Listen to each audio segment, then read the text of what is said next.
Case वापस ले लो वरना मार दूंगा तुम्हें। मुझे मत मारो, मिस्टर हेंग के पास जाओ। पहले उसके असिस्टेंट को मारकर चाकू की धार तेज करूंगा।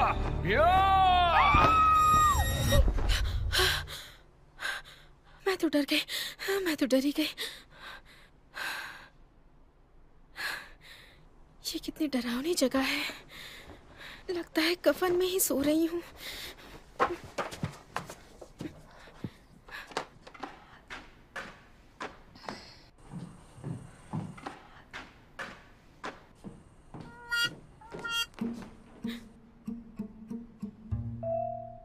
क्या वहां कोई है? जॉन हेंग कंपनी में आधी रात को क्या कर रहे हैं?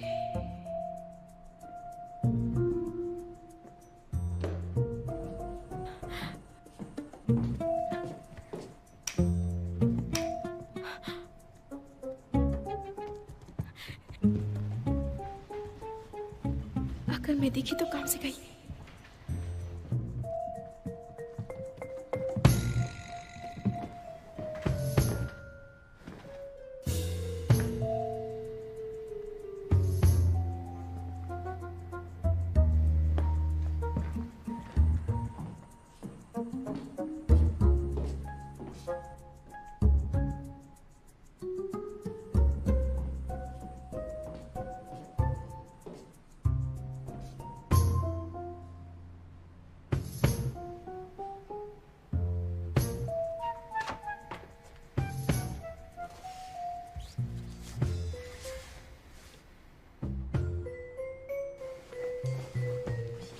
बाल बच्चे नहीं, मुझे बॉस के बारे में नहीं सोचना है।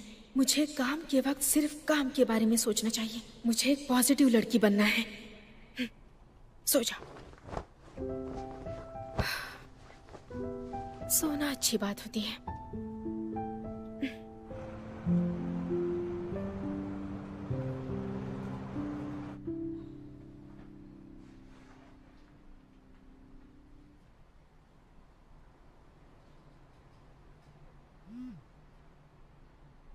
इस साइकोलॉजिस्ट का अपॉइंटमेंट मिलना बहुत मुश्किल था। मैंने उसका डिवोर्स केस दिया है ताकि तुम लाइन में आगे जा सको।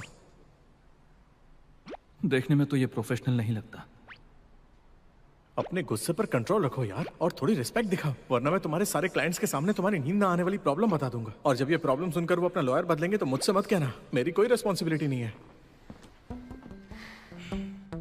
ये फॉरेन थियोलॉजी तुम्हारी सोच से मेल नहीं खाती। असल में ये कोई खास काम की चीज नहीं है। हमें साइंस पर यकीन करना चाहिए। ऐसे आदर्शवादी नहीं बनना चाहिए। हाँ, आप बिल्कुल ठीक कह रहे हैं। है ना?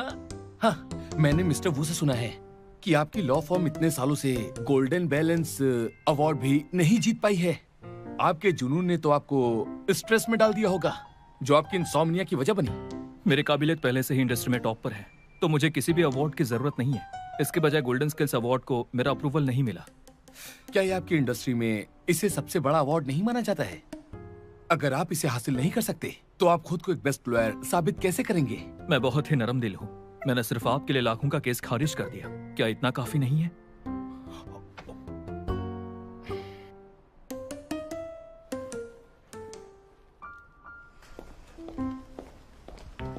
Good morning. Good morning. Good morning. Good morning. Morning. Hello, good morning. क्या हुआ? हाँ, आज तुम्हारा मुंह क्यों मुरझाया हुआ है? कल रात ठीक से सो नहीं पाई। सुनो, रिलैक्स। दरअसल जॉन हेंग में जॉब से निकालना नॉर्मल है। यूफी, इतनी सुबह सुबह किसमें बिजी हो? यूएस में उस केस के डॉक्यूमेंट्स फैक्स कर दिए गए हैं। दूसरी पार्टी ने सेटलमेंट पर साइन कर दिया है। मिस्टर किया ने टेलीकॉन्फ्रेंस से इसे सॉल्व कर दिया। उन्होंने डॉक्यूमेंट्स रेडी कर दिए थे। उनके आने से पहले मुझे ये चेक करने हैं। ये तो बहुत फास्ट है। जरा रुको, मुझे ना मिलकर तुम्हें कैसे मिल गया ये? रिलैक्स, यहाँ पर लोगों का निकाला जाना नॉर्मल है। पर ये कैसे हो सकता है? मैं तो जुनैन का वारिस हूं ना। मुझे लगता है तुम्हारा दिमाग ज्यादा ही खराब हो गया है। मैंने सुना है बॉस बहुत स्ट्रिक्ट हैं। वो खुद के साथ भी इतना स्ट्रिक्ट होंगे? ये मिस्टर कियान का स्टाइल है। जो काम एक दिन में हो जाए उसे अगले दिन पर नहीं डालते। उनके ऑर्डर के बिना एक तिनका तक नहीं हिलता। वो सबको मोटिवेट करने के बजाय खुद को पुश करेंगे। लेकिन क्या वो सोते नहीं है? फालतू के लोग ही रात को जागकर बर्बाद करते हैं।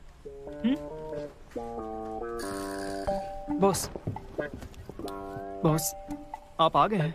वैसे ये काम मुझे नहीं दिया गया है, पर मैं आपको यकीन दिलाता हूँ, प्रूफ रीडिंग में मैं उसको असिस्ट करूंगा। असल में आप तो बॉस हैं, तो आपको इतनी मेहनत करने की जरूरत नहीं है ना? अपना ख्याल रखिए।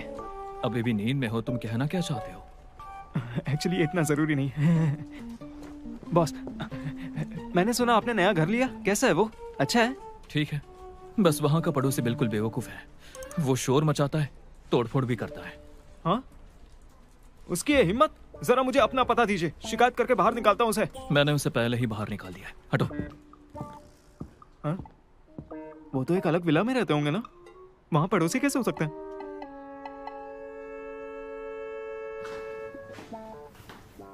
हेलो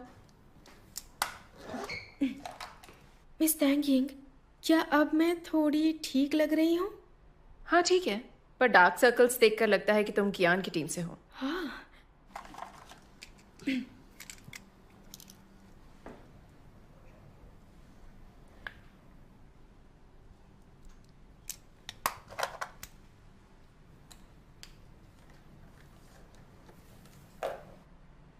क्या अब ठीक है?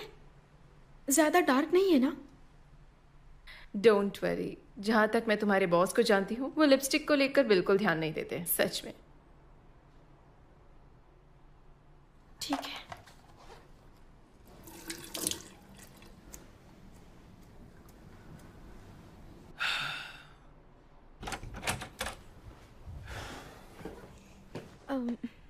मीटिंग में बॉस के बाद पहुंचना लेट माना जाता है।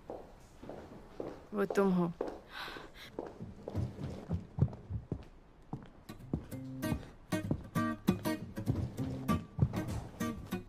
इस कपल में हस्बैंड का एक बिजनेस है।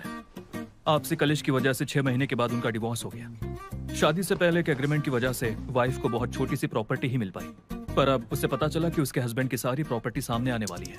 उसका मानना है कि डिवोर्स के सेटलमेंट के दौरान हस्बैंड ने धोखाधड़ी से अपनी प्रॉपर्टी को छिपाया, इसलिए वो चाह रही है कि हम छानबीन करके पता लगाएं ताकि ज्यादा प्रॉपर्टी मिल सके। और नॉर्मली इस केस में मुझे एक असिस्टेंट लॉयर की जरूरत पड़ेगी। फिलहाल यूफे दूसरे केस में बिजी है, तो इस केस के लिए बावरुई और चेंगिया आपस में कंपटीशन करेंगे और आखिर में मैं किसी एक को चुनूंगा। तो टाइमिंग सबसे जरूरी है। डिवोर्स के बाद किसी प्रॉपर्टी पर दावा करने की एक टाइम लिमिट होती है। डिवोर्स टाइम कितना हुआ? 2 साल 10 महीने। तो फिर ये मामला अभी भी टाइम लिमिट के अंदर है। अगर एक पार्टी अपनी प्रॉपर्टी छुपाता है, ट्रांसफर करता है या फिर जॉइंट प्रॉपर्टी को खत्म करता है या लोन लेता है ताकि प्रॉपर्टी ना देनी पड़े, और अगर दूसरी पार्टी को 3 साल के अंदर पता चल जाता है, तो उस प्रॉपर्टी का सबूत कोर्ट में केस के रूप में इस्तेमाल कर सकते हैं। क्योंकि इस आदमी का एक बिजनेस है, तो फिर ये केस काफी आसान है। हम उसके बिजनेस की छानबीन कर सकते हैं। डिवोर्स से पहले शेयर होल्डर के तौर पर उसने कोई सब्सिडियरी तो नहीं शुरू कर दी? अगर ऐसा है तो क्या इन कंपनियों को एक्स्ट्रा इनकम मिली या नहीं? एक बार ये कंफर्म हो जाए तो पैसों की डिमांड रख सकते हैं। हाँ, क्या वो कंपनी पब्लिक होने जा रही है? ओह, फिर तो तब वैल्यूएशन बराबर नहीं होगा। अगर हम ये केस जीत जाए तो